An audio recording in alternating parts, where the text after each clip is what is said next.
I want to thank Study IQ. I would like to thank Study IQ team. Big round of applause to the team, management and staff of Study IQ. नमस्कार, मेरा नाम है करम योगी दिवाकर बोथरा। आज के session के अंदर हम वो इम्पॉर्टेंट इशू डिस्कस करेंगे जहां पे ये मॉडर्न सोसाइटी में हमारे पास बहुत सारी चॉइसेस आ गई। मेरे टाइम के अंदर शायद ऑनलाइन सोर्सेज अवेलेबल नहीं थे, लिमिटेड कोचिंग ऑर्गेनाइजेशंस थी, लिमिटेड मटेरियल था, जिसके बेसिस पे शायद डिसीजन लेना आसान तो नहीं बोलूंगा बट लेकिन आज के कंपैरिजन में काफी आसान था, बिकॉज शायद कंपैरिजन के लिए उतने सारे सोर्सेज अवेलेबल ही नहीं थे। सोशियोलॉजी अगर किसी को डिसिप्लिन चूज करना है, क्यों करना चाहिए, और why at Study IQ we are the best. Yes, I do understand. यहां पे देखते ही आपको लगेगा कि कहीं ना कहीं एक पब्लिसिटी वीडियो है, लेकिन रियलिटी में आर्नोल्ड श्वार्ज़नेगर ने कहा था work hard and advertise. So yes, we at Study IQ with respect to the sociology in this video, we work hard, we read the modern sources, we read the modern journals which many people doesn't even touch, we connect the current with the conventional। but yes, ये बोलना मेरे लिए बहुत आसान है और शायद बैठ के आप ये भी सोच रहे होगे कि अरे बोल तो हर कोई रहा है। आज आपको मैं प्रैक्टिकली प्रूव करता हूं कि what is that USP of ours which would definitely keep us apart। Superior और इंफीरियर की तो कोई डिबेट ही नहीं है, एटलीस्ट अपार्ट होना ही अपने आप में अचीवमेंट है आज in comparison to the others. देखते हैं ऐसा क्या है जो शायद आपको प्रोपेल करे। जस्ट 10 मिनट लूंगा मैं आपके। Do listen to this video if you are seriously thinking about taking sociology as your optional. अगर देखें, सक्सेस के लिए जो सबसे इंपॉर्टेंट प्रिंसिपल होता है फोकस।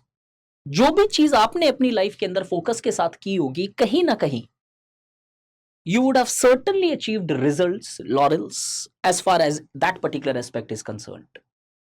क्रिकेट के अंदर सिंपल सा प्रिंसिपल है, फोकस ऑन द बॉल। पढ़ाई के अंदर है, फोकस करके स्टडी करो। खाने के अंदर भी यही बोला जाता है आयुर्वेद के अंदर कि फोकस करके खाओगे तो आप शायद 35 टाइम्स उसे च्यू कर सकते हो, और जिसके कारण शायद आपकी digestive capacity of that food और nutritions out of that food increases. तो मतलब हर कहीं बॉडी से लेके साइंस से लेके हर जगह फोकस का एक एस्पेक्ट होता है। अब पॉइंट ये आता है कि ये फोकस डेवलप कैसे किया जाए। फोकस तभी आ सकता है जब आप कंसंट्रेशन रखते हो। अरे सर ये तो पता है, तो क्या आपको ये पता है कि लिटरल मीनिंग कभी आपने जानने की कोशिश की कि कंसंट्रेशन होता क्या है? Concentration refers to the degree of interest and involvement with the subject. और वो सब्जेक्ट आपका मोबाइल फोन हो सकता है, आपका पेन पेपर हो सकता है, आपका शायद एक कोई और एस्पेक्ट हो सकता है, स्पोर्ट्स भी हो सकता है। तो कंसंट्रेशन का लिटरल डेफिनेशन जो है वो है degree of involvement and depth with a particular aspect. अब कितना इन्वॉल्व होते हो उस चीज के साथ और कितना कहीं ना कहीं इंटरेस्ट रखते हो उस चीज के अंदर। तो कई बार हम बोलते हैं हमारी रिलेशनशिप ब्रेक कर रही है क्योंकि शायद फोकस नहीं है। फोकस क्यों नहीं है? हम कंसंट्रेट नहीं कर पा रहे हैं, वर्क और प्राइवेट लाइफ के बैलेंस को ठीक से मेंटेन नहीं कर पा रहे हैं। तो लाइफ में चाहे तुम किसी भी एस्पेक्ट की बात करो, you would always largely be talking about the concentration. ये चाहिएगा, हर जगह चाहिएगा। और आज के टाइम के अंदर थोड़ा सा ज्यादा चैलेंजिंग इसलिए है क्योंकि डिस्ट्रैक्शंस भी उतने ही ज्यादा है, और जितने ज्यादा डिस्ट्रैक्शंस उतना कम कंसंट्रेशन। तो क्वेश्चन ये आता है कि सर ये कंसंट्रेशन कैसे पैदा किया जाए? हमें पता है कंसंट्रेशन इंपॉर्टेंट है। कंसंट्रेशन जैसे मैंने डिफाइन किया वो तभी आता है जब आपका किसी भी एस्पेक्ट के अंदर इंटरेस्ट आता है। तो कभी बैठ के ये सोचा कि शायद वो मिर्जापुर की सीरीज जब आपने देखी तो आपको आज तक क्यों वो क्या बोलते हैं मुन्ना भैया याद रह गए? क्योंकि आपने बड़े फोकस तरीके से देखा, और फोकस इसलिए आया, कंसंट्रेशन था, और कंसंट्रेशन इसलिए आया क्योंकि वो इंटरेस्ट है। लेकिन जब आप अपनी किताब खोल के बैठते हो तो कई बार आप देखते हो कि किताब सिर्फ खुली है लेकिन उसके ऊपर कहीं ना कहीं कंटेंट आपको फीड नहीं हो पा रहा है, रिकॉल नहीं हो पा रहा है, because somewhere that interest is not there. उसके कारण कंसंट्रेशन नहीं बन पाती है। मैं जब एग्जाम दे रहा था तो शायद इंडियन कल्चर वाला पार्ट वो था, हिस्टोरिकल कल्चर की बात कर रहा हूं, ना कि social aspect of the culture of the society.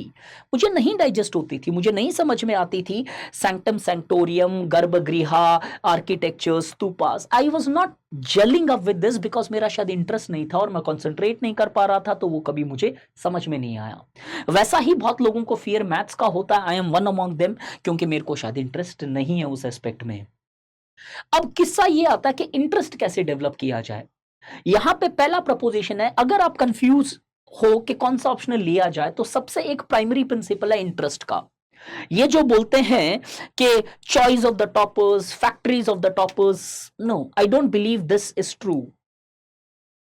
Reality में आपको डिसिप्लिन इसलिए नहीं लेना चाहिए कि आपका जीएस कवर हो जाएगा, आपका ये कवर हो जाएगा, टॉपर्स ने लिया है। यार ये टॉपर्स है कौन? एक साल पहले इन टॉपर्स को कोई जानता भी था? टॉपर्स तो अब बने हैं। टॉपर्स क्यों बने? क्योंकि उनका फोकस था। फोकस क्यों था? क्योंकि उनका कंसंट्रेशन था। और कंसंट्रेशन क्यों था? क्योंकि उनका इंटरेस्ट था उस डिसिप्लिन के अंदर। वही पॉल साइंस के टॉपर को अगर आप एंथ्रोपोलॉजी दे दो तो शायद सिलेक्शन भी नहीं होगा, और वही शायद सोशियोलॉजी के ऑप्शनल को आप एंथ्रोपोलॉजी या फिर फिलोसफी दे दो तो the story stands the same. So technically, it's not about the toppers are choosing. No, these are the people who became toppers now. They were not the toppers when they were giving the examination. Furthermore, वो topper शायद उस particular subject में है क्योंकि उनके पास ये सारी चीजें थी, स्पेशली ये इंटरेस्ट था. आपका इंटरेस्ट है, आपका इंटरेस्ट नहीं है, और आपने सपोज एक पर्टिकुलर ऐसा ऑप्शन ले लिया जिसके अंदर शायद आपने सिर्फ टॉपर्स के बेसिस पे लिया, and at the end you lose out. वो 6 साल जीवन के कहां निकल गए पता नहीं चलता है सिविल सर्विसेज के 6 अटेम्प्ट के अंदर. इंटरेस्ट है तो ऑप्शनल लो. अब क्वेश्चन ये आता है कि सर ये कहना बहुत आसान है, पता कैसे चले एक जो इनिशियली स्टार्ट कर रहा है इंटरेस्ट कैसे आए? बिकॉज बहुत सारे टीचर्स को मैंने ये ऑफन कहते हुए सुना कि सर इंटरेस्ट कैसे पता चलेगा, बच्चे को तो पता ही नहीं है, वो ऑप्शनल. ये बात अगर 2012 में मेरे लास्ट अटेम्प्ट पे होती तब तक भी ये बात सही होती, क्योंकि आपके पास ऑप्शन नहीं थे कि यार कहां पढ़ूं, कोई डेमो लेक्चर्स देखूं या नहीं देखूं. जाके टीचर्स को रिक्वेस्ट मन्नतें मांगनी पड़ती थी कि सर 3 डेमो क्लासेस के अंदर बिठा लो. आज के टाइम में जब सोशल मीडिया प्लेटफॉर्म्स के अंदर बहुत सारे डेमो लेक्चर्स अवेलेबल है तो यू विल अंडरस्टैंड कि क्या है पर्टिकुलर सब्जेक्ट की डिमांड. सोशियोलॉजी के बहुत सारे लेक्चर्स अवेलेबल है, सोशियोलॉजी इन 10 मिनट, जहां पे 62 एपिसोड है, जहां पे 70% सिलेबस किया है. और ये सीरीज मैं फिर से शुरू करने वाला हूं, जो लोग मुझे देख रहे हैं, in the coming 2 to 3 days, just because of the love which you people have shown, and just because those people should be helped जो शायद अफोर्ड नहीं कर पा रहे हैं चीजों को. एटलीस्ट एक स्ट्रक्चर तो मिले उन्हें. आज जब ये चीजें देखते हो तो आप शायद ये मुझे दुहाई नहीं दे सकते कि सर इंटरेस्ट कैसे पता चले. देयर आर सोर्सेस के सोशो क्या है, पॉल साइंस क्या है, Cambridge university, Harvard university, study IQ के अंदर सारे वीडियोस अवेलेबल है इसको जानने के लिए. बट फिर भी मैं आज आपको सिंपल तरीके से समझाता हूं कि ये इंटरेस्ट डेवलप कैसे किया जाए. How do you develop an interest? किसी भी चीज के अंदर आपको इंटरेस्ट तब आता है जब आप उसको पूरे ही सिस्टमैटिक तरीके से पढ़ते हो. सिस्टमैटिक तरीके का मतलब है कि जहां रूट से पढ़ के एकदम कॉन्टेम्पररी तक चीजें बहुत कनेक्टेड मैनर में पढ़ ली तो आप चीजों को नोट करोगे, कॉम्प्लेक्स से भी कॉम्प्लेक्स टॉपिक आपको बहुत आसान लगने लगता है. जब मैं तैयारी कर रहा था, शायद 2011 की बात होगी, एक हिस्ट्री के टीचर हुआ करते थे जिनसे मैंने करंट अफेयर्स की क्लासेस भी ली थी, और बहुत ही दिग्गज जाने माने प्रोफेसर हैं. उन्होंने मुझे न्यूक्लियर टेक्नोलॉजी इस तरीके से पढ़ाई थी, एक हिस्ट्री के प्रोफेसर है माइंड यू, कि आज तक मुझे वो पूरा का पूरा न्यूक्लियर प्लांट्स का प्रोसीजर पता है कि किस तरीके से शायद वर्क करता है. क्यों? मेरी टेक्नोलॉजी कभी भी अच्छी नहीं रही थी, मुझे इंटरेस्ट नहीं था. लेकिन उन्होंने जब बहुत सिंपल से लॉजिक से कनेक्ट करके एक एक step by step process wise समझाया तो मुझे भी वो टेक्नोलॉजी फीड हो गई, और वहां से मुझे रियलाइज हुआ कि सिस्टमैटिक तरीका सबसे इंपॉर्टेंट होता है. इसको डेवलप करने के लिए ये हो गया तो ये आएगा, और ये आएगा तो ये आएगा, और ये आने से आपकी सक्सेस 100% झक मार के आएगी. अब ये इंटरेस्ट सिस्टमैटिक स्टडी क्या होती है, यहां पे आता है पार्ट 2 ऑफ द वीडियो, जहां पे मैं ये दावे के साथ कह सकता हूं कि we are the best as far as the discipline of sociology is concerned with respect to civil services, if not with respect to the disciplines of PhDs in sociology.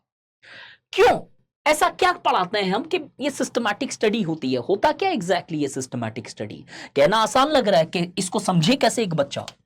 आपको यूरोपियन मॉडर्निटी का सबसे पहला part बताता हूं मैं, 4-5 example दूंगा sociology से, आपको समझ में आएगा कि पूरा का पूरा चैप्टर उस पर्टिकुलर डायग्राम में फिट किया जा सकता और समझा जा सकता है.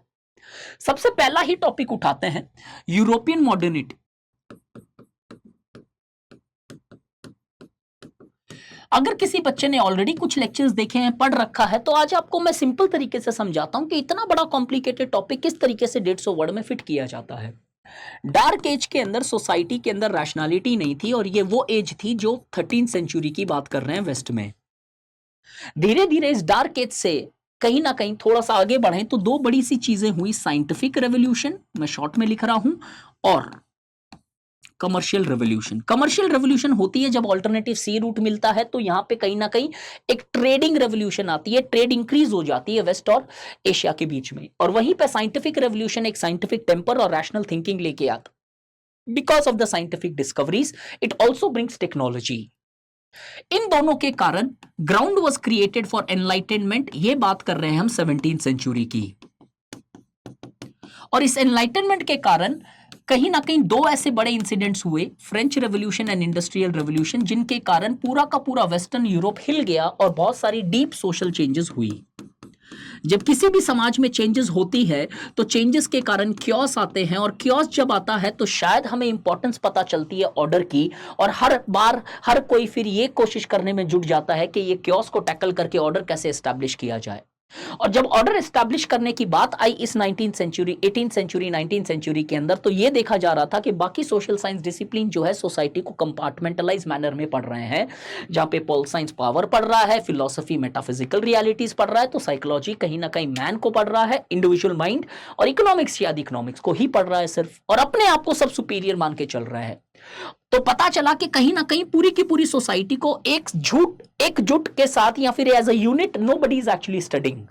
तो तब लगा कि एक नया डिसिप्लिन होना चाहिए, और इस से निकलती है आपकी सोशियोलॉजी। इसीलिए बोला जाता है European modernity is the mother of sociology, because it was the European modernity which brought social changes which created a fertile ground for the requirement of a new discipline of sociology. अब फिर जाके ये topic पढ़ना, क्या 5 minute के अंदर ये topic आपके माइंड में फिट नहीं हुआ क्या? Check it out. जो मर्जी है वो क्वेश्चन है यूरोपियन मॉडर्निटी का। अगर क्वेश्चन एनलाइटनमेंट से आता है तो बैकग्राउंड का हो गया इंट्रोडक्शन, ये हो गया बॉडी, ये हो गया कंक्लूजन। अगर चेंज से आता है तो ये वाला पार्ट सिनॉप्टिकली इंट्रोडक्शन में आएगा, चेंज बॉडी के अंदर आएगा, कंक्लूजन के अंदर राइज ऑफ सोशियोलॉजी आएगा। अगर फ्रेंच रेवोल्यूशन आता है तो इससे पहले वाला इंट्रोडक्शन, ये वाला बॉडी, और इसके आगे वाला कंक्लूजन। आप बताओ एक ही डायग्राम के अंदर क्या पूरा का पूरा यूरोपियन मॉडर्निटी जो 150 वर्ड के अंदर नॉर्मली आता है, क्या फिट नहीं किया जा सकता? आपको डॉट्स तो कनेक्ट करने पड़ेंगे कि भैया बर्थ हुआ कैसे। अब चाहे ये पूछ ले कि European the rise of sociology was the result of intellectual factors as well as the events. Intellectual भी था और इवेंट भी था। अब अगर आपको सोशियोलॉजी में क्वेश्चन पूछ दे enlightenment is the mother of sociology, jet line, yes, enlightenment contributed for the various events which created sociology, and therefore enlightenment ही वो रूट है जहां से चेंजेस आती है, और इसके कारण समाज में सोशियोलॉजी या समाजशास्त्र बनता है। ये होता है सिस्टमैटिक तरीका, and this is where the entire focus of our batch, irrespective of the batch which you join, is always on making the student understand the entire content in a systematic manner. क्योंकि अगर मैं यहां पे एक lecturer of university के जैसे content पे content देने लगूं तो आपको कभी ये किस्से कहानियां कनेक्ट ही नहीं कर पाओगे। बॉलीवुड के एग्जांपल्स हम यूज करते हैं। रिसर्च एंड मेथोडोलॉजी का मेरा एक डेमो लेक्चर है स्टडी IQ के प्लेटफॉर्म में, आप देखना। बॉलीवुड से मैंने R&M खत्म कर दिया, जो ऑर्गेनाइजेशन टच भी नहीं कर सकती। दावे के साथ मैं ओपन प्लेटफॉर्म के अंदर आपको ही बोल रहा हूं।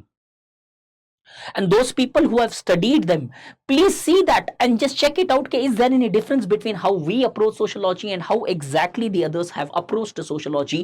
And I personally feel by having that passion for sociology, that's injustice to discipline of sociology, because this is the most interesting discipline ever studied, at least by me.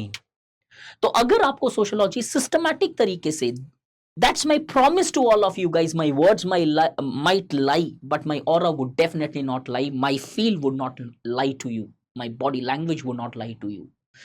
5.5 से 6 महीने के अंदर सिलेबस खत्म करेंगे। यस, एक चीज की मैं गारंटी नहीं लगता कि 5.5 से कभी कभी 6 महीने भी हो सकते हैं। क्यों? जब आप डेप्थ पे फोकस करते हो तो कंटेंट को टाइमलाइन के साथ नहीं चला जाता है, कंटेंट को क्वालिटी के साथ नापा जाता है। क्वांटिटेटिव खत्म करना है तो सोशियोलॉजी 40 दिन का गेम है, लेकिन अगर मैं 40 दिन में करूं तो क्या आप समझ पाओगे?